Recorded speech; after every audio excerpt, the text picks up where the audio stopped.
सुप्रभात बच्चों, आज की हिंदी कक्षा में आप सभी का स्वागत है।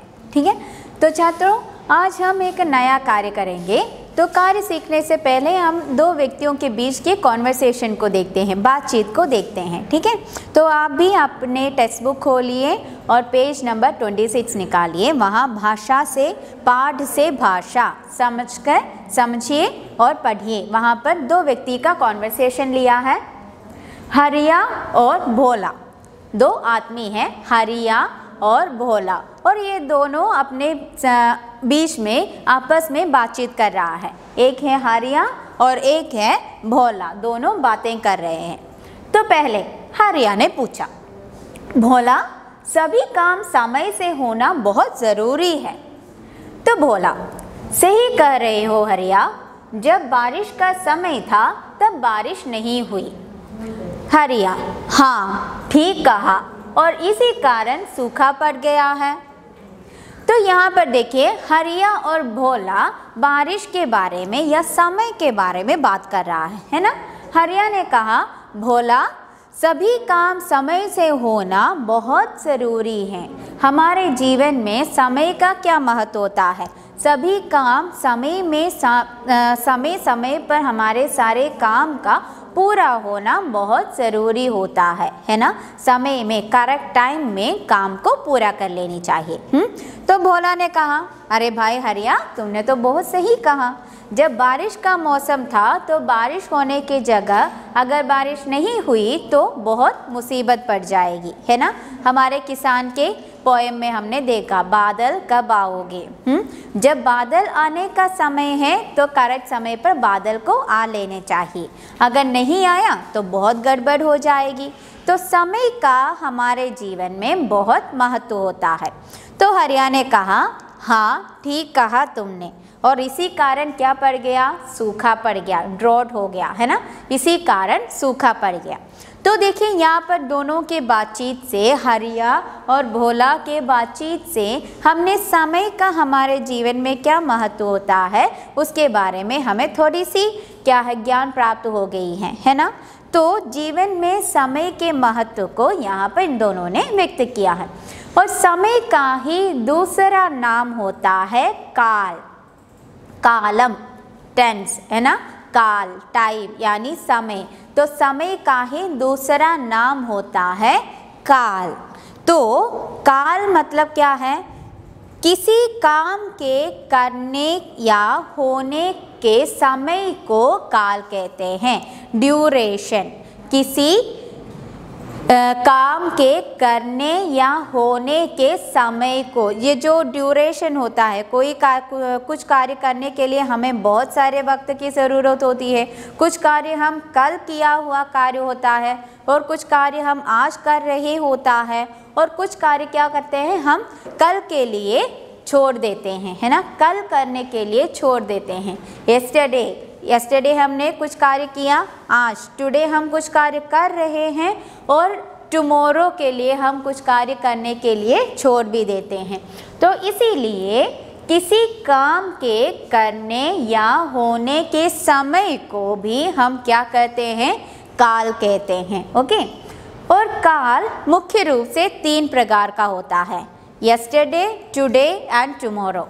तो यस्टरडे को हम भूतकाल कहते हैं, जो बीता हुआ, भूतकाल जो बीत गया, बीत चुका समय को हम भूतकाल कहते हैं। ओके, भूतकाल यानी यस्टरडे जो कार्य हमने कर दिया।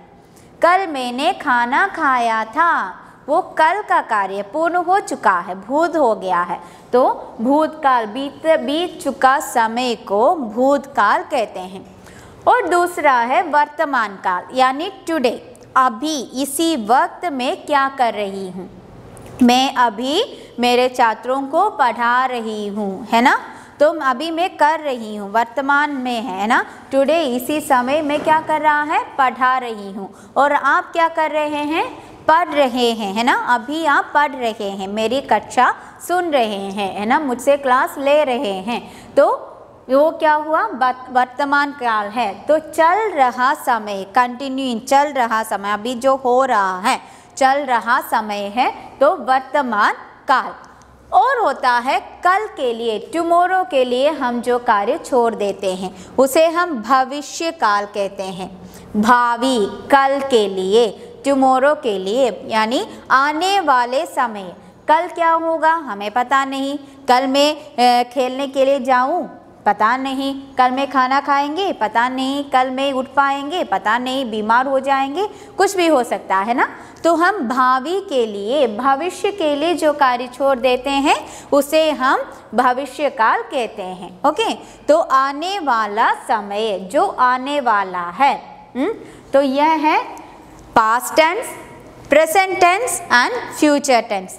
तो भूतकाल मतलब पास्ट, जो हो गया, कल हमने कर लिया, पूर्ण हो गया, जो बीत गया। वर्तमान काल, वर्तमान काल मतलब प्रेजेंट, एट प्रेजेंट हम क्या कर रहे हैं उसे हम वर्तमान काल कहते हैं, जो चल रहा समय होता है। और होता है भविष्य काल, यानी आने वाला समय, उसे हम कहते हैं भविष्य काल, यानी फ्यूचर टेंस। फ्यूचर में कल क्या होगा हमें पता नहीं, तो वो है फ्यूचर टेंस यानी भविष्य काल, आने वाला समय। अब हम देखते हैं इन कालों का चिन्ह क्या होता है, और उससे हम जो वाक्य हम लिखेंगे या कहेंगे उसे हम प्रेजेंट टेंस में, पास्ट टेंस में और फ्यूचर टेंस में कैसे कैसे पूर्ण रूप से कह सकते हैं। ओके, तो भूतकाल को पहचानने के लिए था या थी लगा हुआ होगा। जो सेंटेंस कहेंगे, कल मैंने खाना खाया था, मतलब क्या है, इन्नले न्यान फूड കഴിച്ചിരുന്നു, तो क्या है वो पूर्ण हो गया, यस्टरडे का हो गया। तो अंत में क्या था लग गया है ना। तो था लगकर या थी के रूप में जो वाक्य पूर्ण हो जाता है उसे हम भूतकाल कहेंगे। देखिए, कल बारिश नहीं हुई थी, तो कल मतलब यहाँ पर कल यस्टरडे के लिए प्रयोग होता है। कल सेम शब्द यस्टरडे के लिए और टुमारो के लिए प्रयोग होगा। तो कल बारिश नहीं हुई थी, कल क्या हुआ था, बारिश नहीं हुई। इन्नले मഴ പെയ്തില്ല, तो क्या है, यस्टरडे की बात कर रहे हैं। तो अंत में देखिए यहाँ पर थी से शब्द वाक्य पूर्ण हो गया है ना। तो कल बारिश नहीं हुई थी, तो यह वाक्य देखकर हम पता चल जाएंगे कि यह वाक्य किस काल में बताया गया है, भूतकाल में बताया गया है। और वर्तमान काल का पहचान चिन्ह है अंत में हे या हुम लगाना। आज खेत में बीज बोए हैं, मतलब क्या है, आज खेत में बीज बोए हैं। तो मतलब आज टुडे उन्होंने बीज बोया था। आज मतलब टुडे क्या किया, बीज बो दिया। खेत वित्त विदच, बीज बोना मतलब वित्त विदकिया। टुडे उन्होंने क्या किया था, खेत में बीज बोए थे। तो यहाँ पर वाक्य के अंत में हे लिखा है, तो हमें पता चल गया कि यह वाक्य किस काल में बताया गया है, वर्तमान काल में, यानी प्रेजेंट टेंस में बताया जा रहा है। और तीसरा है भविष्यत काल, यानी फ्यूचर टेंस, है ना। तो होगा या होगी लगाकर हम भविष्यत काल को बताएंगे। होगा, मे बी, होगा मतलब मे बी, ഉറപ്പില്ല, നമുക്ക് നടക്കോ നടക്കൂലയോ എന്ന് നമുക്ക് അറിയത്തില്ല, इसीलिए होगा या होगी लगाएंगे। कल तक फसल तैयार होगी, हमें पूरी तरह से हमें पता नहीं है कि कल तक फसल पूर्ण रूप से तैयार होगा या नहीं, मे बी पूर्ण होगा या पूर्ण ना भी हो सकते हैं। तो यहाँ पर हम होगा या होगी लगाकर हम क्या करेंगे, हम भूतकाल में भविष्यत काल में वाक्य को बता पाएंगे। आगे हम देखते हैं भूतकाल के कुछ उदाहरण देखते हैं ताकि आपको कुछ थोड़ा और पता चले। रमेश पटना गया था, रमेश कहाँ गया था, पटना गया था, पहले कभी जा चुका है। पहले मैं लखनऊ में पढ़ता था, अभी नहीं, पिछली बार की बात कर रहे हैं, अभी नहीं, पहले मैं कहाँ पढ़ता था, लखनऊ में पढ़ता था। राम ने रावण का वध किया था, तो वो भी पास्ट में हुआ एक कार्य है ना, पास्ट में हुआ एक कार्य, राम ने रावण को मारा था, तो राम ने रावण का वध किया था। नाना जी कहानी सुना रहे हैं, तो सुना रहे थे। यहाँ पर कौन कहानी सुना रहे, कहानी सुनाना और कहानी सुनना वो कार्य पूर्ण हो चुका है। तो नाना जी कहानी सुना रहे थे।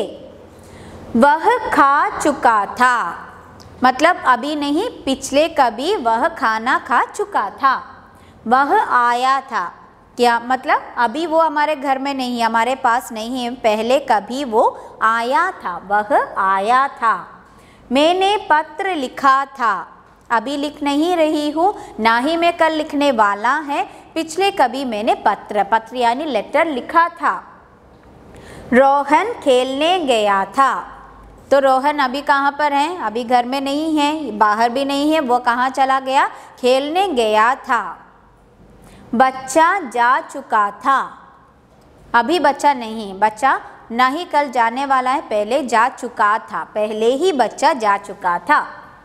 चिट्ठी लिखी जाती थी, तो चिट्ठी क्या है, पढ़ी नहीं लग जाती, लिखी जाती थी। अभी शायद पढ़ी जाती होगी, लेकिन पहले क्या करता था, चिट्ठी लिखी जाती थी। तो ये वाक्यों के अंत में देखिए था, यहाँ पर था है, और थे, था लगाकर या थी लगाकर क्या किया है, वाक्यों को पूर्ण किया है ना, कंप्लीट किया है, स्टॉप किया है। तो ये सारे वाक्य भूतकाल में बताया गया वाक्य है। तो आप इन वाक्यों को एक बार फिर से पढ़िएगा और भूतकाल के अन्य वाक्यों को ढूंढ कर रखिएगा। ये आपका गृह कार्य है। भूतकाल, भूतकाल मतलब क्या होता है, पास्ट टेंस, यानी जो बीते हुए कल को बताने वाला समय, यानी पास्ट टेंस, पहले जो हुआ है उसके बारे में बताना, उसे हम भूतकाल कहते हैं। और भूतकाल के कोई अन्य कुछ उदाहरण, अन्य 5 उदाहरण आप लिखिए। जैसे ये जो सेंटेंस लिखा गया है, वाक्य लिखा गया है, उसी प्रकार के अन्य कोई 5 वाक्य लिखकर रखिए। हम कक्षा में भूतकाल के बारे में और चर्चा करेंगे। अगली कक्षा में मिलते हैं। धन्यवाद।